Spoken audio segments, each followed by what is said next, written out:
see you sucker soon on a hot summer day. Coffee comes back in a nerve-wracking way. The dishes and laundry take the garbage out. What a day, what a day, what a day. Kids got their quizzes and I've got a day. Welcome to Schenectady today in and around the Capital Region. Thank you for watching. We've got a great lineup today. I'm Ann Prilly, your host, producer of the show, and with a great team I have of volunteers, or else this show wouldn't be on the air. But we are going to be starting out with guests from the BPW and their fashion show. We'll be talking with a guest from the 8th Step. They've got their new lineup coming up, and we'll be talking about that as well. Madeline Thorne is here from Build-A-Bash, which is the Habitat for Humanity. Great event that is, and it's a great cause as well. And then we'll be talking about the big toy exhibit. Oh my goodness, wait till you see what we have to show you here. And that's going to be at my side, and of course they have their trains as well afterward around the holidays. And then we're going to be talking about an event over in Cobblescoat, the Cobblescoat Fairgrounds, and they're going to be benefiting the hospital there. And it's a FAM 5K run-walk, however you want to say it. But anyways, it should be a great way to get out in this wonderful weather and get a little exercise and for a great cause. And then we're going to be talking about the big Farm to Fork event coming up at the Maybe Farm. Great way to have good food and know that it goes right to your table. And we buy locally. I always want to tell you, buy locally. I also want to tell you the breaks are today. Today, of course, is 9/11, and we are looking at remembering what occurred on that day, momentous day in 2001. Greg Millett, my technical director, went down there on September the 25th, which was just a couple of days, a week after that. And he has a beautiful narration of New York City right after the event. So be sure to watch for that. That'll be on for all of our breaks. And I do want to say one more thing. We are celebrating our 20th anniversary this week. So we are so happy that we're sticking around that long. At least we keep trying. So right now I have two guests with me. I have Cindy and I have Kim. And so glad to have you here. And what we're talking about, Valor and Vogue. Yes. Why is there Valor in there? Well, we're honoring Chief Jane Thompson as our Woman of the Year this year. And she is in the military, and she's also the ROTC director over at Schenectady High. Isn't that great? She does great work with the kids over there, and she is going to be our current Woman of the Year. So we thought that this year we would do a patriotic military theme. Nice idea. For our fashion show. So we named it Valor and Vogue. I like that. I really like that. Yeah. It was a nice title. Yeah, we love that. A little alliteration there, but yes. It works quite well. And you're having a fashion show, of course. Yes. And Kim always talks about the jewelry that they have there. But anyway, and you have? Can you stand up and just show your top, because that's one of your designers is going to be showing that. Is that correct? So 22 Shades of Gray, and she's a local vendor, Peggy Gray. So she makes from scratch tops and outfits, She's skirts. incredible. Her designs are wonderful. She's amazing, and they're always they fit you like a glove. Yeah, they're comfortable. They're washable. I have one of her pieces, so I can great. attest to that. I can't say anything more about it, but it's just very flattering. I love that. Yeah, I love. And she's so easy to work with. We love her. Good. Now, did she design that specifically for you? No, actually, we went to her. She has a little home shop. It's beautiful in Buskirk, and it was right off the rack? Yeah, right off the rack. How cool. So tried on a few items, and I think you may have bought this for me for my birthday. I think I did. I think you colors are nice too. Thank you. So tell us a little bit about the event, where it's going to be and when, and we'll try and encourage people to get their tickets. Awesome. Well, it's going to be on November 4th. It's a Sunday. Doors open at 10:30. It usually runs to about 2 or 3, just depending on the day and how it works. We will have silent auctions, we'll have raffles, we have just so many things to keep our oh, there's lots going on. Yes, it's like a party. Happy. We have vendors. We're going to be having a raffle for a $1,000 Southwest airline for $10 chance. Yeah. So that's big. We're also having Mariah Formica from The Voice. Oh, The Voice. She is a local girl. She's 17, and she got, I think, into the top 15 on her season in The Voice. Well, yeah, we had Sawyer Fredericks, and now we've got Mariah. Yes, and she'll be singing the Star Spangled Banner, and she'll also be singing God Bless America. Okay, because you're using to go along with the theme, yes. Yeah, nice. So I think it's going to be really, really nice. And this is at the Glenn Sanders? It's at the Glenn Sanders, and all of the proceeds from all of the fundraising goes to scholarships for girls and women in Schenectady County. So basically, the Business and Professional Women's Club, you raise money for scholarships, and is that your main goal? Yes, that's our main focus. Okay. I mean, our tagline is women helping women, or women supporting women. Right. We want to support women in the workplace, women who are retired.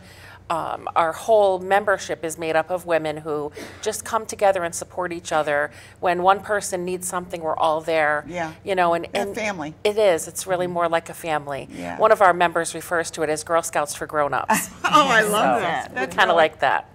That's really a great way to look at it. You've been doing this a while, I know that. I have, and, yes. Yeah, and both of you have been on the show a number of times talking about the wonderful event that you do. Do you do any other fundraisers? Is this your basic? This is the biggest one. We do smaller ones throughout the year. We have something in November called the Frugal Repast. It's one of my favorite events because it's something that our members come together. We enjoy homemade soup and bread to remember those less fortunate. But we also have a live auction of crafts and baked goods just before Thanksgiving. Oh, and that's really so smart. Everybody can get their baking, you know, they get don't their have desserts. To do it. They can exactly. Just buy it. Yeah. Exactly. And it's just so much fun. It's just a lot of fun. So we like to get a lot done, but we like to have fun while we're doing it. So you're looking for members, obviously. We're always looking for members. Yeah, and they can certainly let you know. You've got a website, and we've had that website up on there. How long have you been, Kim? You've been with us a while. I've been as long as Cindy's been there. Yeah. That's how we met, actually. Yeah, we did, yeah. And you're on the committee, and you're the chair of the committee. Yes. I can't even imagine chairing something like this. This is like so many pieces have to be put together. I tell people it's like planning a wedding on steroids every year. You start and you got to keep going. But I have my team, which is good. Yeah. Now you mentioned the scholarships, and I just want to address that just for a moment. How do you go through all the schools, or just Schenectady schools? Or yes, we have a scholarship committee, and they send out information to all of the local schools that, even if they only have one school in the Schenectady County area, they are participating. And we get probably 25 or 30 scholarship applications every year. And, you know, we're only able to help maybe 4 or 5, well, that's all right, but we want to give them something significant so that it really helps them out. Right. And they're amazing, the students that we get that apply. I mean, they're just amazing. Yeah. They come and speak at a dinner. And so you involve them? Yes. Yeah. And that's important because it gives them a lot of, they're able to kind of get a little bit more courage in getting up there and speaking in front of women, or anybody actually, because I'm sure that if you go to the fashion show, you're going to see a lot of men there too. Now, are you going to have any men models? We are. We did that about 3 years back. We started it, and it was a big hit, and it's brought more men to the event. That's right. Yeah. And it's just been a lot of fun. Why not? You know, they love it. Have a good time. Yeah. Yeah, good. Yeah. Well, I want to thank you both for being here, and I hope that you have a great event. And remember, seats are limited. They only can take 300. That's right, yeah. So you better get your tickets early. early. We want to sell out. We want to sell out. Definitely. Right? So be sure to support the BPW. They do wonderful work in our community, and the scholarships are amazing. Are they open to both men and women, or just to girls? Girls and women. Yeah, you're trying girls to and keep women. the focus that way. Yeah. Good. So thank you so much for being here today, and Thank I love you. your outfit. And thank say you. hi to, she goes by Viola, and she also Peggy, goes, yeah, Peggy too. Peggy. So please say hello to her I will. for me Thank as you. well, and I will try and get over there. So We'd love to see you. Thank you so much for being here. We're going to take a quick break, and again, that's at 9:11. And then when we come back, we're going to be talking with representatives from the 8th Step and talking about their events coming up. Stay tuned.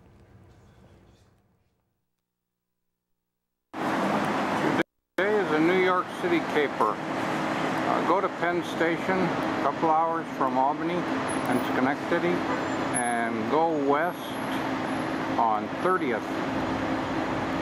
The the west side of Manhattan to 10th Street, and you'll run right into my first destination for today, which is the high-rise walkway, right at the head end, north end of it. And wow, look at that. The high-rise walkway.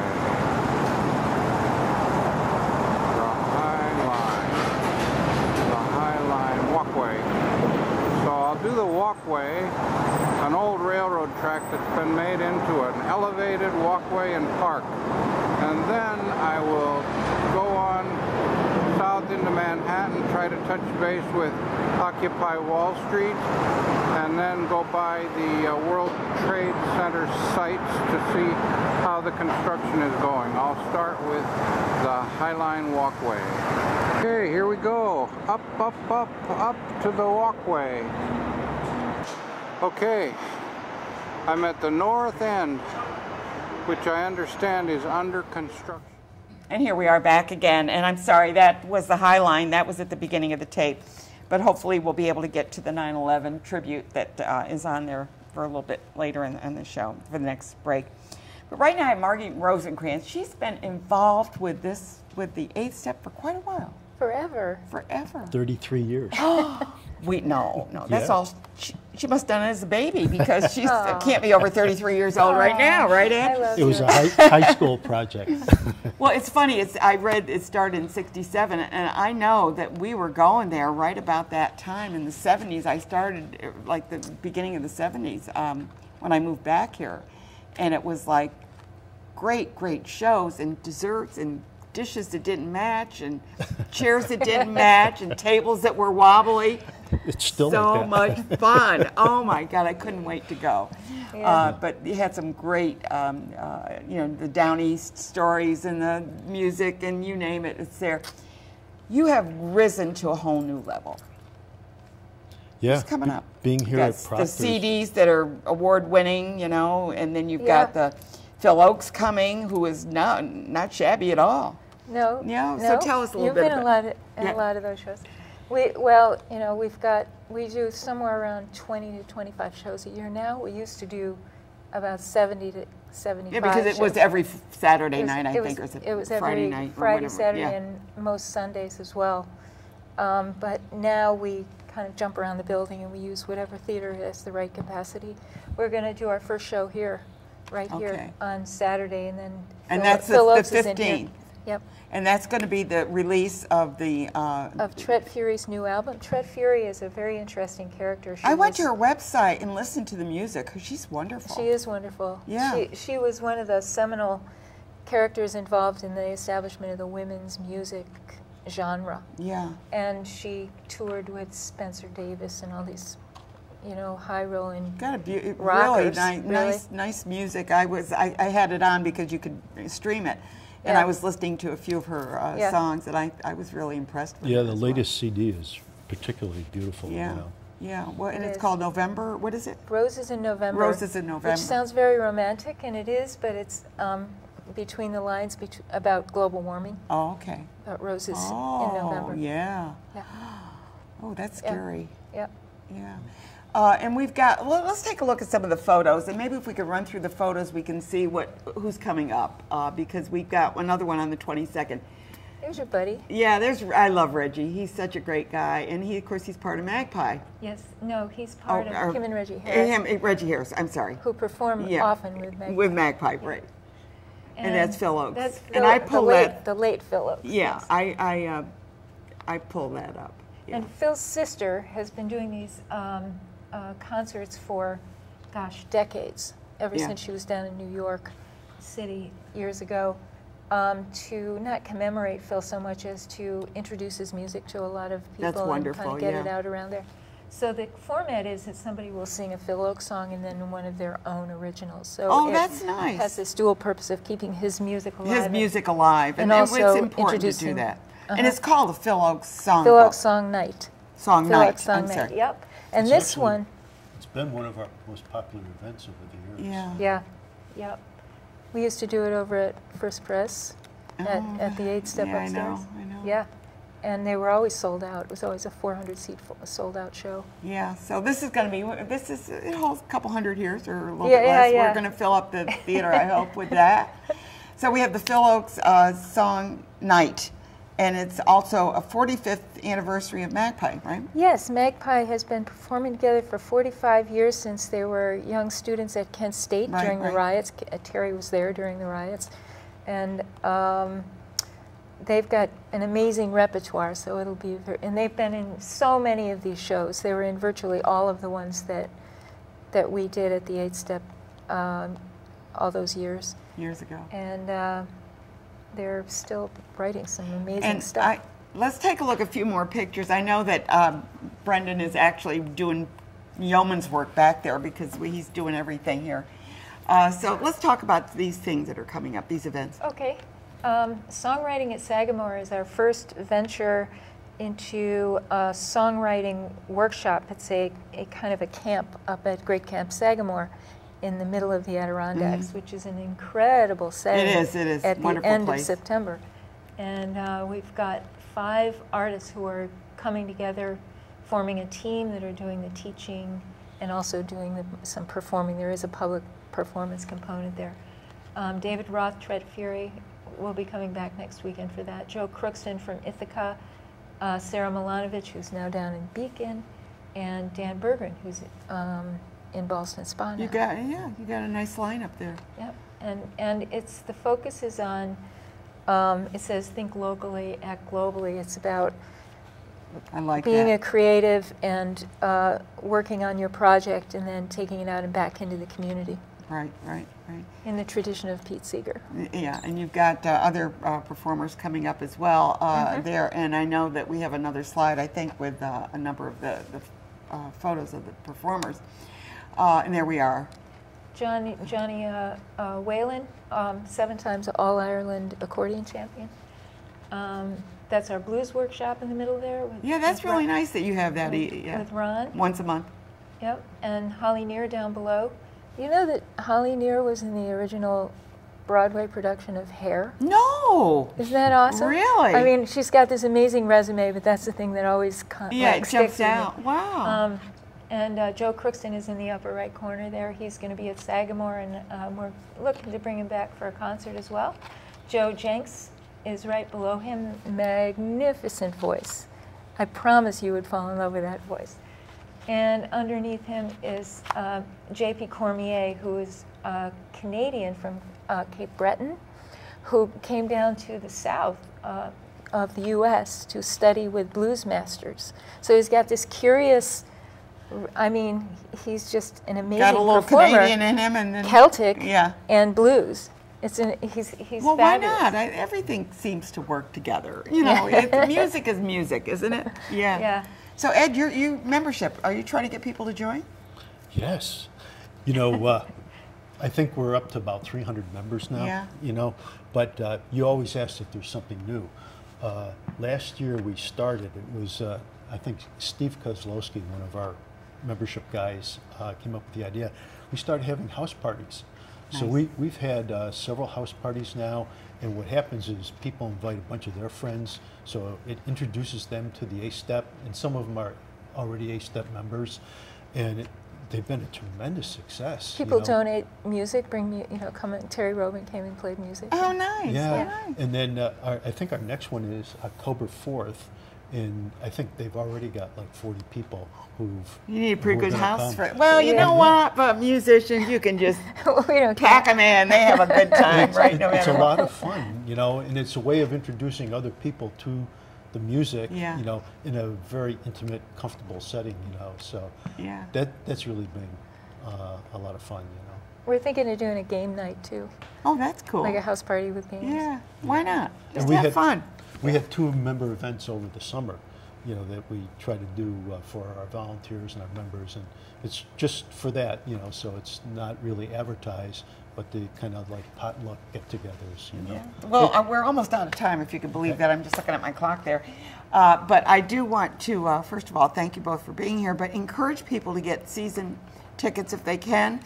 or just come to the events, and they're all here. Most of them are here at Proctor's, I would assume. Holly Near is going to be at And First either Grade. upstairs, downstairs. Oh, no, I'm sorry, Cap Rep. Or Cap Holly's Rep. at Cap Rep. Oh, good. Oh, that's great. That's Yeah. a great venue. Yeah. Yeah. Wonderful. Well, We're thanks for just a doing big this. old family here, aren't we? Congratulations on 20 years. Yeah. 20 years. That's Yeah. amazing. Well, I haven't hit 30 some odd years, so. I don't know. You're not old enough to be. Huh? You're not old enough to No, be. I'm not okay. Good. Well, thank you both for being here. We're going to take a quick break, and we're going to be taking a look at Habitat for Humanity and their Build-A-Bash. So, always something going on. Stay tuned. Thanks, Ann. Yeah, thank you. This is Greg Millett speaking. I'm going to add a bit of narration to this footage of New York City, taken 2 weeks after 9/11. I wrote this piece upon returning from our visit. It goes like this. This past Tuesday, 14 days after 9/11, my granddaughter Crystal and I drove to New York City.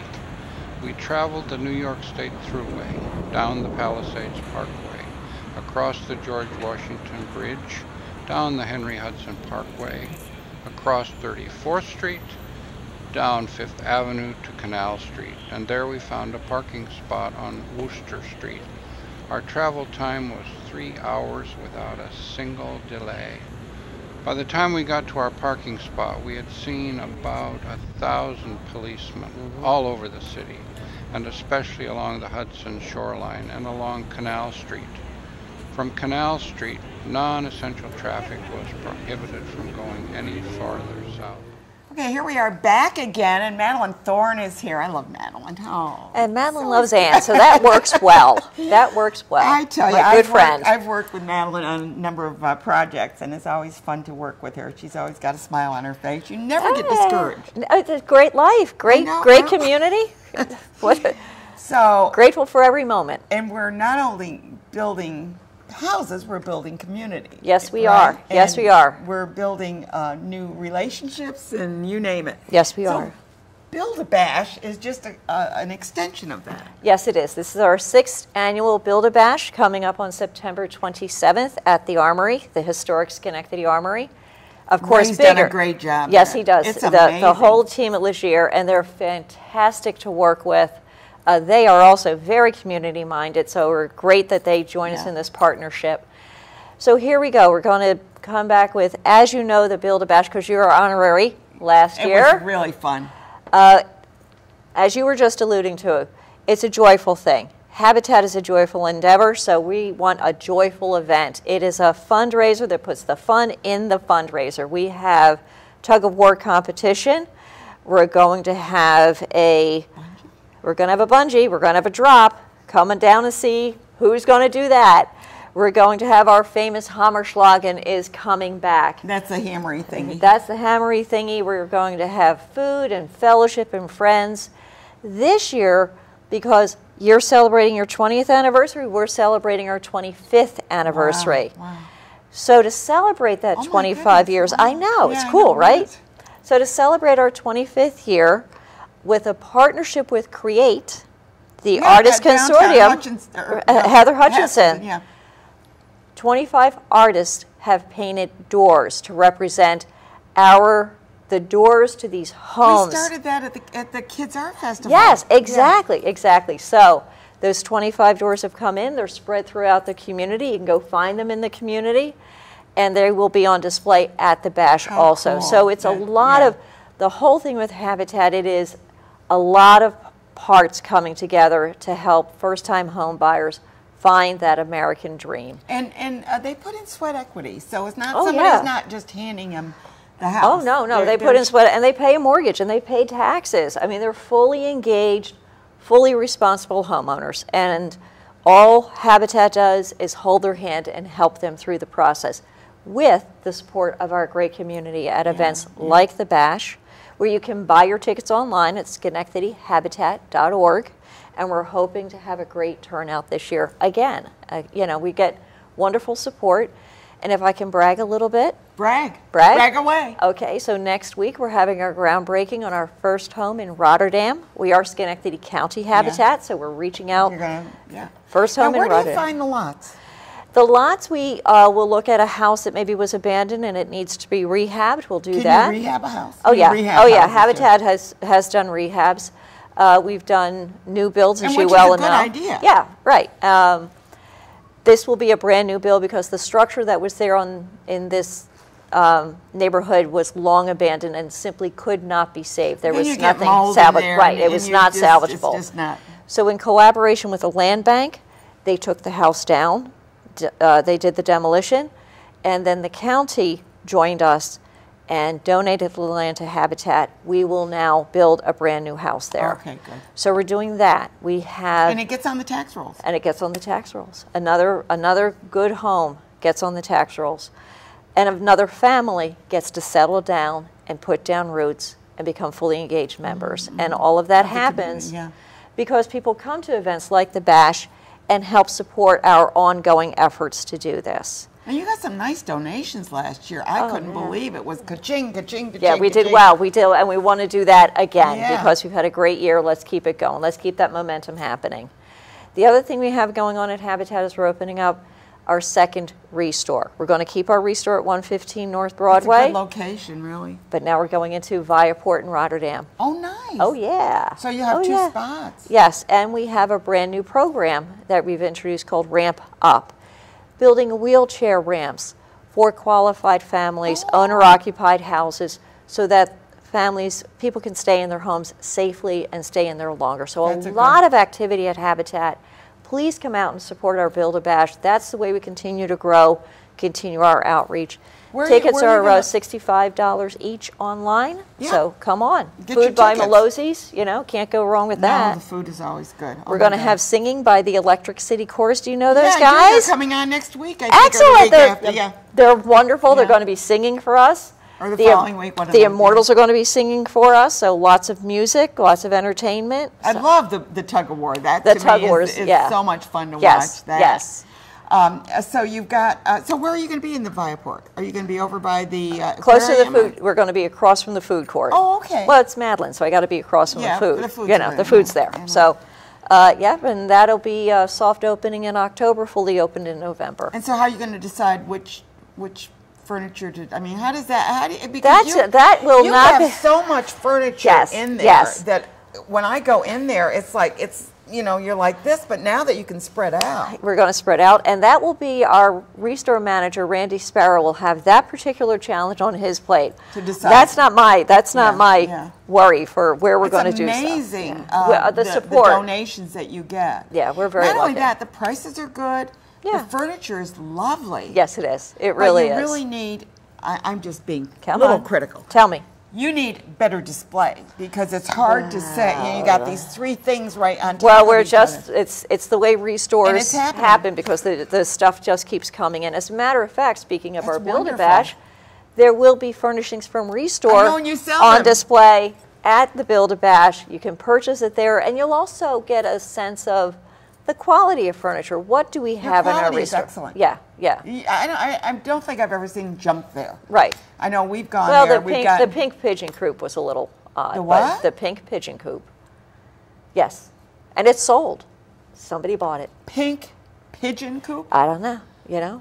It was Must here. be we they did- were going to make the movie Producers. Well, They're gonna do a something remake like of Producers. That's the only place I can remember seeing a pigeon coop was in the Producers. So let me just keep going back to our bash. September 27th, 6 o'clock. Please come and have a good time with us. Help us just continue expanding our reach, building more homes, helping more really good, hardworking families find that first You home. take donations of furniture. How about tools and things? Tools. What we don't take, it's easier, we don't take mattresses, glassware, pots and pans. There's other not-for-profits where Home that's more furnishings. Go to Home correct, Furnishings. Correct. And they're exactly. just down the road. Just so, down the road. Yeah, exactly. But furnish, chairs, appliances, kitchen Table, cabinets, lights, tablets, lamps, all those things. Please Yeah. bring them to And Restore. it's very eclectic. I mean, when you go Oh, in, yeah. it's like, oh, that's really an interesting piece. I mean, you're going to Yeah. say that about something. Sure. Because Yeah. it was in someone's home that maybe they inherited it, but it's a fabulous piece. Absolutely. We've had Yeah. Stickley come in. We've had Stickley. Oh, really? Ethan Allen, Stickley, yeah. I mean, we got very, very high quality. end, very high quality. And it's going all for a good cause. Yes, so, it is. It go helps in there. us. If you need to do your basement over and you want a few Yeah. neat pieces, go in there and check it out. Yes. Tables and dining room sets. I mean, they got it all. So We anyway, do. Keep it going. Keep it going. We're going to keep pushing it. And if you guys come to our Build-A-Bash and help us out through this through iHeartRadio and the Armory and Mountain Ridge Adventure, Malosi's, all these great sponsors, help us sell, please buy a ticket to our Build-A-Bash. and enjoy. That helps us keep growing. Absolutely. You won't be disappointed at all. Never. We're going to take a quick break, and when we come back, we are going to be talking about toys. Toys. Stay tuned. Walking west along Canal Street. Although pedestrian traffic was light, I have walked that street when it was absolutely shoulder to shoulder. The world mix of faces and languages was immediately present. People seemed hurried, but more subdued and respectful than what I would call normal for New York City. But very little was normal. Signs of the World Trade Center disaster were on everyone's faces, and everywhere you looked, the police, smell, smoke, masks, fire trucks, emergency vehicles, American flags, and photographs of the missing signaled that the disaster had indeed happened. On foot, we were able to proceed toward the World Trade Center on Broadway. Yeah, that was a terrible time, and that was only a week after it happened when they were looking for people and wondering where their family members were. It was a terrible time, but anyways, this is going to be a good time because we're going to be talking. You got the Beatles. I got a few. You got the Beatles. Is that all of them? Oh, yeah. That's all four. All four of them. There were 5 at one time, I think, a long time. Yeah, there's there no was a Pete Best fifth in the one. set. There was a 5th one. Yeah, there's no Pete Best in the set. No, okay, Yeah. good. Just checking. But I love what you There got was here. an original drummer. Oh, okay, yeah. But there were only 4 Beatles. No, I know there's only 4. We do have a 5th Beatle, actually. Oh, let's see that. Yes. How cool is that? That's over 100 years old.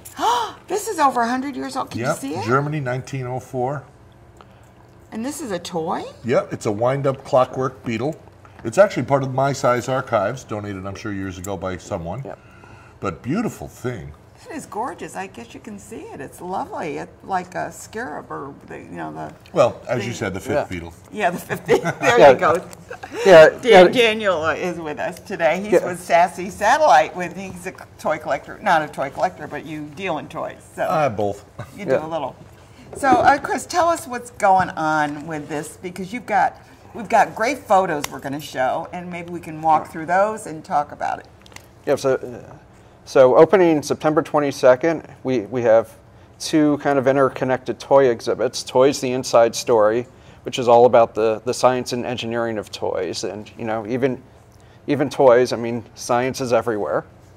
Isn't that wonderful? Yep. Yep. And then the second component is Daniel Fay is curating a secondary exhibit from both his own massive collection and our toy collection at MySci called the 20th Century Toy Chest. Okay, now we want to just mention that Daniel, although he does collect, he sells as well. So this is your business as well. Yes. Let's take a look. I don't know, Brendan, could you bring up some of the photos and maybe we'll talk about them? We'll kind of go through them. So what are we looking at here? Well, this is where we currently are, although nothing's set up like this because we are moving. Okay. But yeah, I approached Chris last year because I love the MySci, and they do these unique exhibits, and I've been to many of them over the years. And I said, boy, you do the train show every year, and that's fine. I like that. But there's so much more. A kid like me, I wasn't as much into the vehicular things as I was all the other stuff, all the popular culture stuff. And so we kind of put this together, worked very hard over the last year and a half, both my company and the MySci, all the people there. And there will literally be, as the poster shows here, thousands of different toys. And there's the poster right there, yeah. 130 years, meaning from the gay 90s, and that's 1890s, right on up to now, the new millennium. Yeah. But a concentration on 20th century toys. I imagine there's always been toys, even in caveman. They probably gave him a rock to play with or something. But post the Industrial Revolution, man woman, had more time to dream. Machines did more work, and everything kind of spawned after that. And the toys have kind of paralleled society. And they went from lead toys, you know, cast iron around to the wood to cast iron, and then the plastics in the late 50s, 60s. It opened things and the up. Shakers all did the wood toys and things, yeah. So there's a lot of toys. And now, how did you come about all of these? I see you got, like, is that a Mr. Potato Head or something? It is indeed. Matter of fact, Mr. Potato Head, beyond the charm and the interest. This looks like an original one. No, he's actually the 30th anniversary from about. Really? Okay. Yeah. The very first television commercial ever to have a toy, to feature a toy, was Mr. Potato Head. And in the beginning, Mr. Potato Head, you used a real potato. You didn't get a plastic. No, I know. potato. I remember that. Yeah. Yeah, but that does look like a potato still. It does Yeah, indeed. it does. Well, I think indeed. it looks like a russet there. So you've got the exhibit. Now you're going to also have the trains, right? Yeah. So Toward the holidays. so the trains will run its regular schedule, opening the Friday after Thanksgiving, and running through Martin Luther King Day in January. Oh, okay, sure. Now, Daniel, are you going to be around at all to talk about these at the museum? Sure, yes, I plan to, and we have a lot of events too. We're raffling off a life-size teddy bear. But we have a number of things that I think will be fun and entertaining. The science of toys, you know, how toys work, the inside story. It's quite fascinating. Yeah, Toys it all of isn't us just had. mirrors and springs. It's springs and No, mirrors or right, whatever, you again, know. with the Museum of Innovation and Science, it's geared towards how things work. Yeah, So mechanics, the mechanics the mechanics of it. of it. And people do physics. have to design that. Yeah. Yep, so lots of gears and circuits and cams and pulleys and levers. Well, And- anybody that has kids, It'll be very their hands-on, kid, very no, interactive. I'm telling you, your kids' toys break. So they come to you and they say, Mom, can you fix this? And I would actually, because I have an inquiring mind, I would try and figure out, now what is this metal piece and how does this spring work? And I would like sometimes take it apart to figure out how, and of course it never went back together the right way. But I would always, I'd love to take things apart, and I'd get my kids to watch doing it too. Yep, and we're going to have a giant Etch-a-Sketch. Oh, go. That's probably about 4 feet wide, and you'll find out, you know, how Mr. Machine runs, how a Jack in the Box jumps, how Operation buzzes, how Tickle Me Elmo dances. So there's a couple of And things. what about Betsy Wetsy? No, No, no. We that left isn't her even out. mechanical. Yep, and we are going to feature some of the museum toys, including some cast iron toy stoves going back to the mid-1800s. And it's also kind of interesting to see how toys evolved and how technology played a role in that, Absolutely. because up until the 1920s in radio, toys more or less taught kids how to become adults. Blocks and things to build or, Yeah. you know, Yes. kind of create. Yeah. It kind of paralleled everyday life. Right. By the 20s, characters like Popeye, Felix, you know. Oh, that's really Felix This the is Cat. also from the My Side collection. Yeah, yeah. This guy goes back to 23. Yep, A the little first wooden- TV star. Yeah, really. I love these. And what is this? What is that? This That looks is like from something I don't want you to 1935. point at me. Can I pop it? Sure. Woo! It's a rather loud pop. That's a Buck Rogers pop gun from 1935. The old Buck Rogers caps was- that you used to get the roll of caps. There's no caps in this one. There's it no actually caps? shot a cork. There's a spring in there if you want, Okay. if you see it. Whoa. But it's a formidable weapon. I mean, that today would never pass child safety standards. No, and I don't could think you could bludgeon even another child probably. to death with I that. don't think you could take it on the plane either. No. No. Yeah, I mean that's a Buck Rogers. Yep, that's a Buck Rogers rig on 1935. Yeah, This that's submarine is a something. clockwork submarine that actually went underwater. This is from Disney's 20,000 Leagues Under the Sea, the Nautilus sub. Oh my gosh. And again, a cast iron toy from England. Yeah. I'm sure people remember Trolls. And of course, the Germans were very good at making And this many guy- of the toys. He's Oh. an example of one of the battery ops of the day. But these were very popular in the 40s, 50s. I remember getting my kid a little Scotty that it would, the dog would Yeah. walk across the thing. I think we got one of those in the show. Yeah, they're so cool. It'd be quite, I think between the engineering science of inside looking at toys and the elaborate setup that we'll bring, it will really be quite a powerhouse.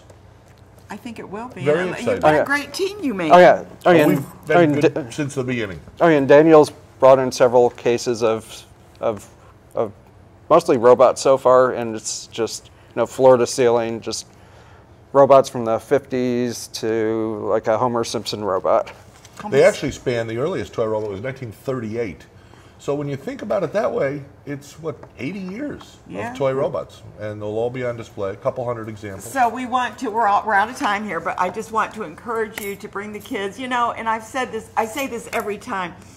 I ask somebody, well, have you been to the museum? They go, yeah, I was there about 3 or 4 years ago. No, you got to go all the time because It's ever-changing. these and these we're- exhibits are oh, changing yeah. constantly. And we're changing our traveling exhibits every 3 months now, Yeah. so there's just about always something new to see. Just go all the time. Get season. Just join the There you go. My Sci, Join and for then the you can year. go anytime you want, right? That's Yep. it. So we've been talking with Chris Hunter and Daniel Fay, and they'll be there to walk you through some of these exhibits. But you're going to have a great time. I can't wait to go there and see it myself. I'll bring back my childhood as well. We're going to take a quick break, and when we come back, we are going to be talking about the farm to fork. Farm to fork. I got that right. Yeah, good. Okay, stay tuned. Sprinkling of people passing in and out of the restricted areas, along with a great number of emergency vehicles. A few weary-looking construction workers were coming out. One young man stopped to admire our lab puppy, Chica, and possibly the young lady on the end of Chica's leash. He said he'd been working for 96 hours with a company that specialized in sucking up stuff.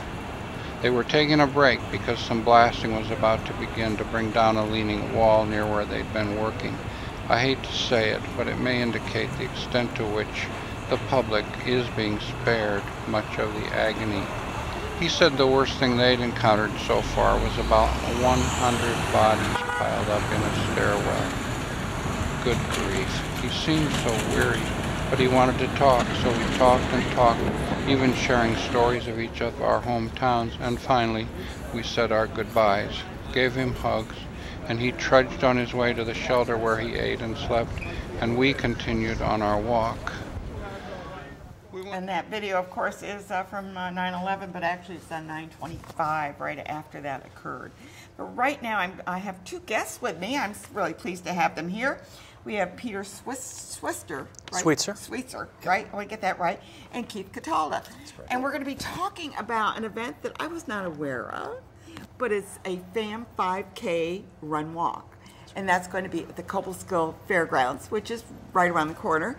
And you're raising money for the hospital. So tell me, this is your 25th year. And when Chris left the stage, he says this is the 90th year of the first television production, The Queen's Messenger. So I guess we got all kinds of things going on here, right? That's right. So tell us about it. I don't know who wants to start. Yeah, well, actually, thanks. The race, this is our 25th year, and it is to raise money for this year's Cobleskill Regional Hospital, which is one of the only providers of emergency care in the Schoharie County. Oh, really? That's correct.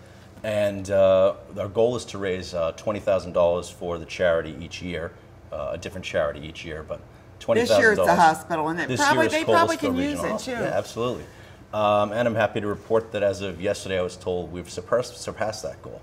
Okay, now, how you raise money when you do these events is that people pay to run, is that it?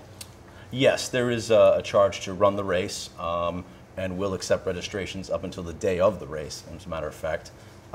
People can register through fam5k.com or come that morning and register for the race. But we also have a committee that's in charge of reaching out to local organizations. Because they to can raise run that as a money. team, I'm sure, and do something like Absolutely, that. if they wanted to, yeah. Now, is this for, what do I want to say, experienced runners, or could somebody like me who barely gets across the room sometimes, no, I'm not that bad, but, tell me who should think about joining in on this to get a little exercise, get a little fun day with the family, and is there going to be anything else going on? Well, it is definitely a family event. As a matter of fact, before the race gets started, which starts at 10 a.m. on Saturday, we'll have a kids run for ages 6 and under, and they'll run around the Cobleskill Fairgrounds track, nice, which is nice. Yep.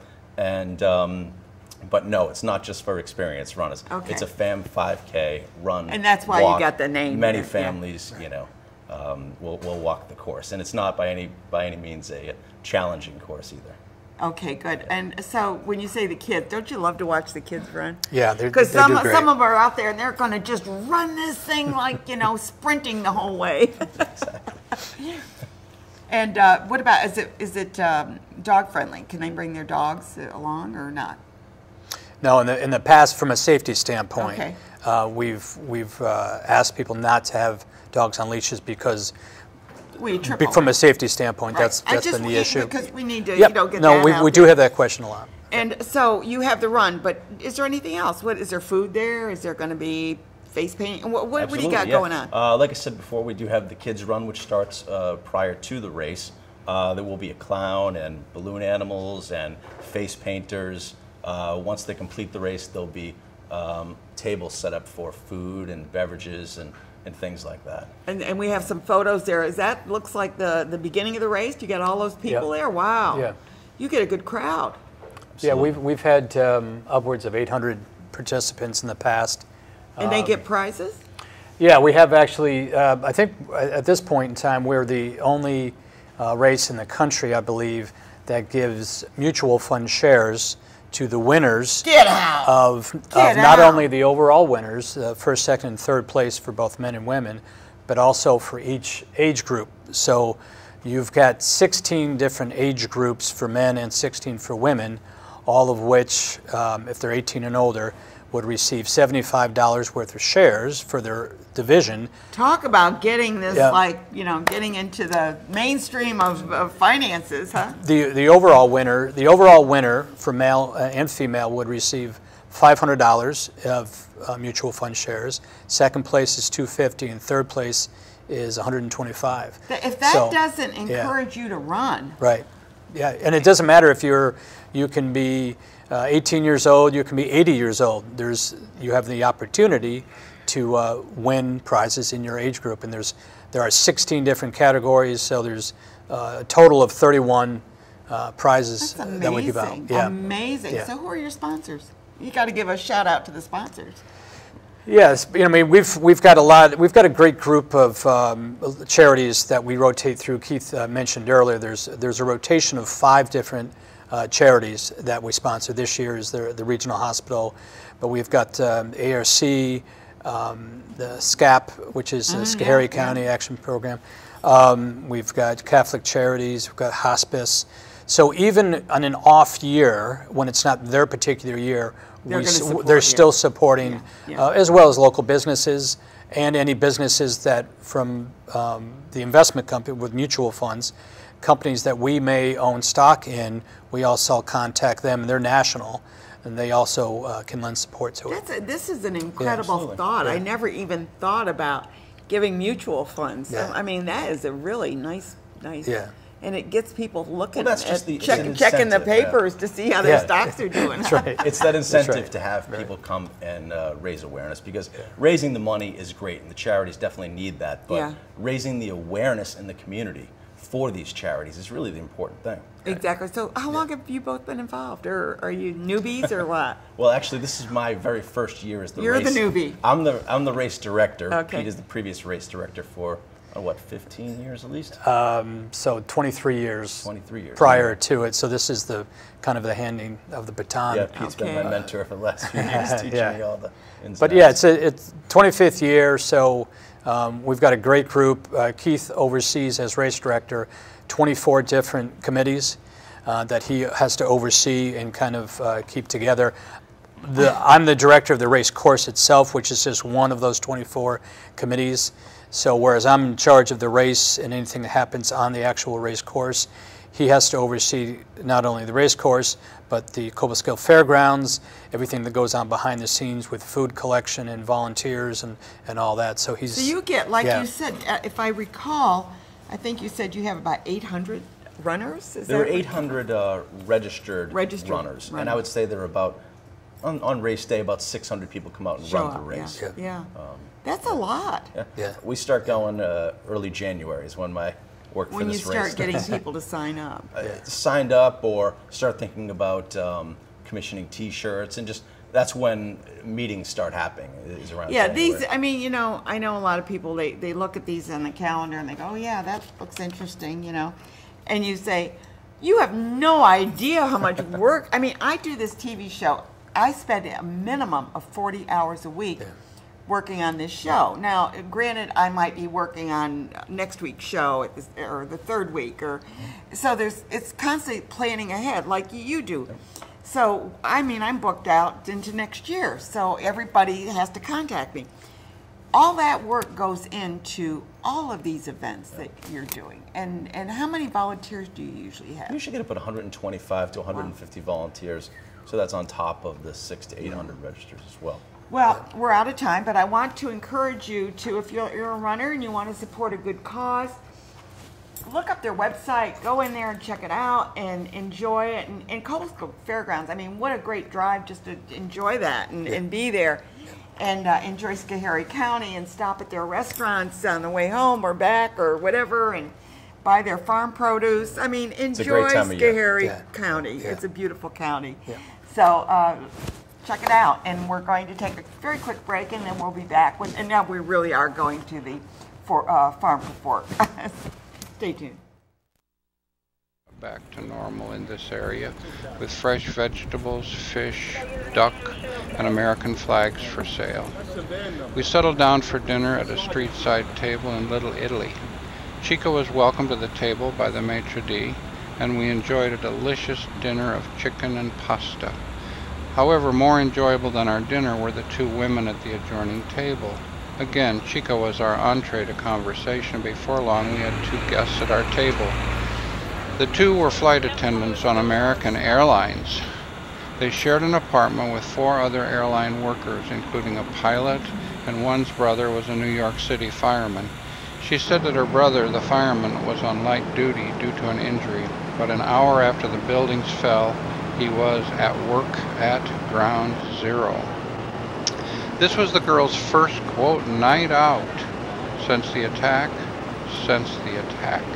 Basically, I'd say they just wanted to enjoy the company of others and pour their hearts. And here we are back again talking about Farm to Fork. I always want to flip those. I don't know why, but we want to get the farm on the fork to your mouth, right? But it's going to be good food. This is what we're talking about, right? It's going to be some of the best food. Yes, yeah, absolutely. So tell me, you're doing it at the Maybe Farm. It is at the Maybe Farm. This is our 3rd year doing it.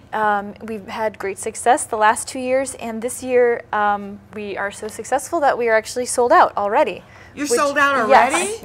Get out. Yeah. This weekend. Yeah. So it's great because I think it shows that people are excited to do local food, you know, and to be now, part. Is this all vegetarian? We do have some vegetarian dishes, but there is also meat. Yeah, because meat is grown locally. That's very true. It certainly is raised locally. Yeah. So where are you holding this? Is this going to be in the education center? It's going to be in the barn at Maybe Farm. So we decorate it. It really comes to life in a completely different way than you could ever imagine. So that's also kind of a cool part to see this barn from the 1700s just alive with lights and color and food, music. Yeah, it's really exciting. And you're sold out. Yeah. Get out. You can't make it bigger to get more people? No.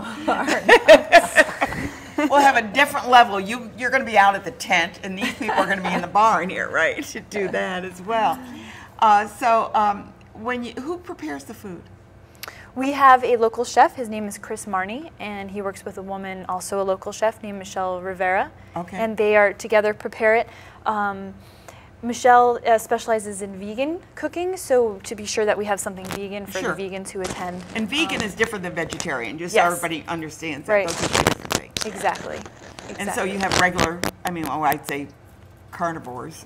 Yeah, we've got food for omnivores, vegetarians, vegans, gluten-free folks as well, of course. I can't believe it. So do they plan the food ahead, or do they wait to see what's coming, what they have from the farm? Yes to everything. Yes to everything. So we do plan ahead because we have to a little bit. We have to plan it out in the spring so that, like, the farmer that provides the chickens knows how many chickens. So there's some planning to it. But then really next week we have a menu in mind, but It could change. It could change. If Brussels sprouts are really coming in, you're going to do some Brussels sprouts. So it depends on whether we have enough access, because sold out means that's a lot of people. So to feed that many people. So when you say sold out, how many are you looking at? It's close to 150. That's a lot. It is a lot. That's a lot of meals. Right. Yeah. That's a lot to of put meals. together. Yeah. And so you have the facilities. Where do they do their cooking? Or do they do that? So we are really lucky that right at the Maybe Farm we have a state-of-the-art culinary grade kitchen. Okay. So it's perfect. They cook right there. All day Friday they're cooking. All day Saturday the place smells amazing. And then Saturday at 5 o'clock. My mouth is watering already. It's like, oh, sounds good. Oh my God, you have no idea. Yeah. You've got a beautiful space there. And Thanks. do you, I know that it's a historic site, and we should remember that it's a historic site. Mm-hmm. You have plenty of parking, I know that, because it's it's Rotterdam Junction there. You have the Education Center. Mm-hmm. What's going on at the Education Center? Anything special? We always have stuff going on, but what we're really excited about is we just got a great grant from Humanities New York, which will allow us for the next year to photograph and collect the stories of local farmers. Oh, that's wonderful. And so we're going to be working on that project all this year. So that means that next year when we do our Farm to Fork, in addition to actually doing the dinner, we're going to have a great exhibition that really tells the stories of the people that grew all of that food that we're serving. Yeah. So and you know, farming, that's a tough business. I lived in the Midwest for a while, and I asked a man, I didn't know who he was, and I said, so, you know, a lot of times, you know, what do you do? And he said, oh, I'm a gambler. And I said, a gambler? I mean, this is like the first I've ever heard.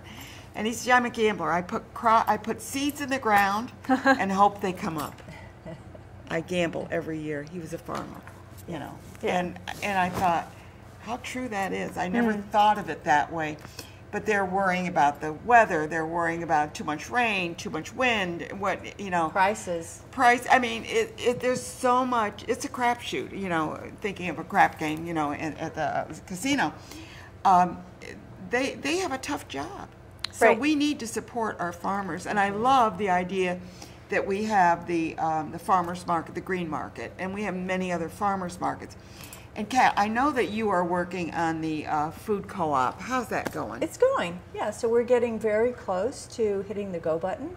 So we needed 300 member owners before we really decided that was enough community support to actually move forward. And we're at 256, so we're very close to that. And so we're already planning and doing the preparations for hitting the go button. So and the go button means you'll have a location? We'll get a location. Getting ready to do a market study. So, and you're thinking of getting the food to the people that have the least amount of accessibility. Aren't you thinking of that as well? We're looking at downtown location because downtown is still. It's an oasis. Right. So it will be an oasis. Yeah, it will be. Yeah, it's right now it's yeah. I guess I'm thinking of it being an oasis. It's coming to that. We can be part of that story, making an oasis. Certainly, the green market, the two farmers markets on Thursday and Sunday are part of that oasis as well. And the food is wonderful. And not only that, it's a community. It's really a community. It is. It's a community effort. So it's a community-owned store. I have to announce who's coming up next week, but we're going to come back and continue talking here. But next week, we've got a great lineup. We're going to be talking about the Ballroom Dance Week. I didn't even know there was one, but there is one. And we're going to be talking about that. We're going to be talking about Cap Rep's new The Royal, which is a play. We're going to be talking about Murder is Announced, talking about Jaja's Kids, which is a whole new organization that I wasn't familiar with, but we're going to learn more about it. Talking about quilts, and they're bringing a great big quilt here. And we're going to be talking about the Women's Employment and Resource Center as well. So getting back to our wonderful Maybe Farm, and of course, we want to remind people that we have a wonderful museum in downtown Schenectady over on Washington Avenue, which is the Historical Society. Right.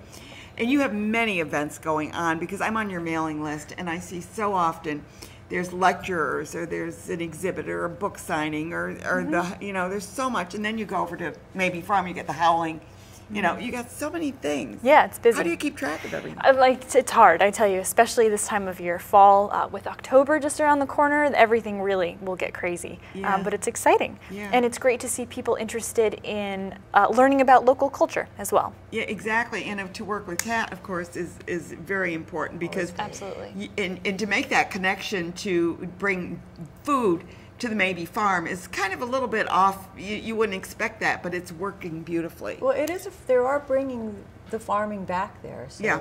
they have an orchard and a right. garden. We do very small scale. Yeah. Mostly you have an orchard there? We have an orchard. We do a pumpkin patch. Actually, our pumpkins are being used in Mad Jack at the Van Dyke. They have a beer which is debuting this month that uses our pumpkins. Yeah. So yeah. And the rye that's grown there, we're going to use it for bread. Exactly. Okay. So somebody at SCCC, a baker, Paul Krebs, is making the bread for the event.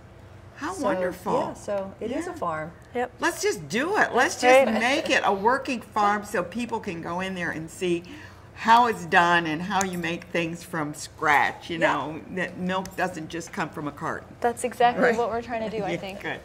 Well, here we are. We're showing, I'm Ann Pearl. I'm host of Schenectady Today, and we've been talking with Mary Zawacki, who is the executive director of the Schenectady County Historical Society, and Kat Wolfram, who's doing great work in getting food to people and starting that co-op. Yeah. Keep it going.